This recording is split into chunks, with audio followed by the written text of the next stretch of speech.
Hello friends, welcome to all on our YouTube channel Math Idea by Seema Sharma. So today we are going to continue the next questions. So our next question is find total number of asymmetric relations on a set A in which the elements are E, F and G. So what is the formula to find the asymmetric relation? Asymmetric relation find out करने के लिए हमारे पास direct formula है 3 n n minus 1 upon 2. What is n? n is the number of elements in a set. Number of elements इस set में कितने हैं? 3 elements हैं. तो हम n की वैल्यू लेकर चलेंगे 3. तो हमने क्या लिया 3 माइनस 1 अपॉन 2. तो ये यहाँ पर क्या आ जाएगा 3 दैट मीन्स 27.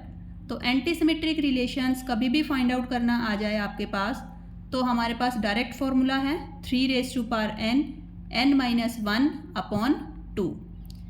इसी टाइप से अगर आपके पास नंबर ऑफ सिमेट्रिक रिलेशन आ जाते हैं कि हमें फाइंड आउट करना है number of symmetric relation for a set, तो उसके लिए आपके पास फॉर्मूला है 2 n प्लस 1/2. यहाँ पर n क्या होगा आपके पास? वही नंबर ऑफ एलिमेंट्स. जैसे अगर हम इसी सेट के लिए फाइंड आउट करें नंबर ऑफ सिमेट्रिक रिलेशंस तो क्या आ जाएगा 3 प्लस 1 अपॉन 2. तो हम इसको सॉल्व करके फाइंड आउट कर सकते हैं. नेक्स्ट है if discriminant d greater than 0 then what can you say about nature of roots. अगर डिस्क्रिमिनेंट ग्रेटर देन 0 होता है तो ये हमारा 10th का ही क्वेश्चन है कि अगर डिस्क्रिमिनेंट पॉजिटिव है तो क्या होंगे हमारे पास डिस्टिंक्ट रियल रूट्स जो हैं वो एग्जिस्ट करेंगे. लेकिन अगर हमारे पास d इक्वल्स टू 0 है तो उस केस में क्या होगा हमारे पास इक्वल रूट्स जो हैं वो एग्जिस्ट करेंगे. इसी टाइप से अगर हमारे पास d जो है वो लेस देन 0 है, d अगर लेस देन 0 हो जाता है तो हमारे पास नो रियल रूट्स, तो कोई भी रियल रूट जो है वो एग्जिस्ट नहीं करता है. No real roots exist. इस केस में हमारे पास जो रूट्स हैं वो इमेजिनरी एग्जिस्ट करेंगे. Now our next question is when the per capita rate of increase r takes the same positive values regardless of the population size then we get which growth. Then कौन सी growth होगी? Means अगर जो हमारे पास per capita rate of increase उसकी same value आती है, आर की वैल्यू सेम है, पॉजिटिव वैल्यूज वो सेम ले रहा है, चाहे पॉपुलेशन साइज जो है वो हमारा क्या हो रहा है इंक्रीज हो रहा है या डिक्रीज हो रहा है, तो इस टाइप की ग्रोथ को हम क्या कहेंगे? एक्सपोनेंशियल ग्रोथ बोलेंगे.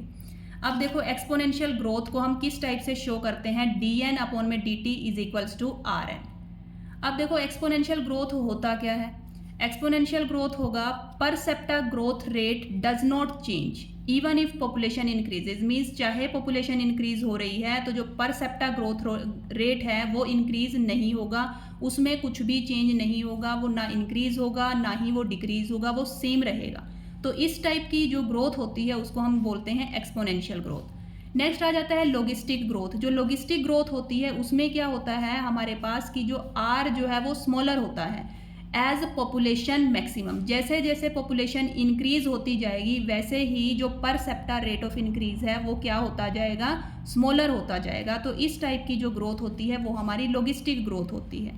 एक्सपोनेंशियल ग्रोथ को रिप्रेजेंट करते हैं हम dn अपॉन में dt is equals to r maximum into में n से. n जो है वो हमारा पॉपुलेशन साइज होता है और ये जो r है ये हमारे पास परसेप्टा रेट ऑफ इंक्रीज होता है. यहाँ पर जो t है वो हमारे पास विद रिस्पेक्ट टू टाइम कितनी पॉपुलेशन जो है वो इंक्रीज हो रही है. इसी टाइप से dn अपॉन में dt is equals to r maximum k minus n upon में k. दैट मीन्स यहाँ पर जो k है वो हमारे पास कैरिंग कैपेसिटी दे रखा है, n उसी टाइप से पॉपुलेशन होगा, जो r है वो परसेप्टा रेट ऑफ इंक्रीज होगा, t जो है वो हमारे पास टाइम होगा. तो हमने क्या देखा कि किस टाइप से ये आपके पास डायरेक्ट क्वेश्चन आते हैं इसमें कि एक्सपोनेंशियल ग्रोथ के लिए हम कैसे लिख सकते हैं और लॉगिस्टिक ग्रोथ के लिए हम क्या इक्वेशन बनेगी. तो ये डायरेक्ट DSSB में क्वेश्चंस आए भी हुए हैं. तो dn अपॉन में dt is equals to r maximum into में n हमारे पास एक्सपोनेंशियल ग्रोथ होता है और लॉगिस्टिक ग्रोथ जो है वो dn अपॉन में dt is equals to r maximum k minus n upon में k होता है. नेक्स्ट आपके पास ये क्वेश्चन भी डायरेक्ट आ सकता है कि आपको पता होना चाहिए कि जो शेप है वो कैसी बनेगी। एक्सपोनेंशियल ग्रोथ के लिए जो शेप होती है पॉपुलेशन साइज और विद रिस्पेक्ट टू टाइम के साथ में जो शेप बनती है वो जे शेप्ड बनती है। इसी टाइप से जो लॉजिस्टिक ग्रोथ है, लॉजिस्टिक ग्रोथ में जो हमारे पास जो शेप बनेगी वो आपके पास बनेगी एस शेप्ड बनेगी। अब अगर हम देखें नेचर में, अगर हम देखते हैं तो जो पॉपुलेशंस हैं वो कैसे इंक्रीज करती हैं, एक्सपोनेंशियली इंक्रीज करती हैं for some person, but they will ultimately be limited by resource availability. मतलब कि पॉपुलेशंस जो हैं, जो हमारे नेचर में एग्जिस्ट करती है, ग्रो करती है, वो एक्सपोनेंशियली जो है वो ग्रो करेगी। तो इस टाइप से आपको पता होना चाहिए कि एक्सपोनेंशियल ग्रोथ क्या होता है और हमारे पास लॉजिस्टिक जो ग्रोथ है वो हमारे पास क्या होता है। Now our next question is change in number of individuals in a population over time is called, कि जो नंबर ऑफ इंडिविजुअल्स में चेंज होता है ओवर टाइम, ठीक है ना, पॉपुलेशन में जो नंबर ऑफ इंडिविजुअल्स में चेंज होगा ओवर टाइम तो उसे हम क्या कहेंगे, उसे हम क्या कहेंगे, पॉपुलेशन ग्रोथ रेट। उसे हम क्या कहकर चलेंगे, पॉपुलेशन ग्रोथ रेट, की जो भी नंबर ऑफ इंडिविजुअल्स में चेंज हुआ है ओवर टाइम के साथ में तो वो पॉपुलेशन ग्रोथ रेट रहेगा। पॉपुलेशन साइज क्या होता है, number of individuals in a population, कि कितने इंडिविजुअल्स हैं एक पॉपुलेशन में, कितने पर्टिकुलर पर्सन्स जो हैं वो अवेलेबल हैं, तो वो पॉपुलेशन साइज रहेगा।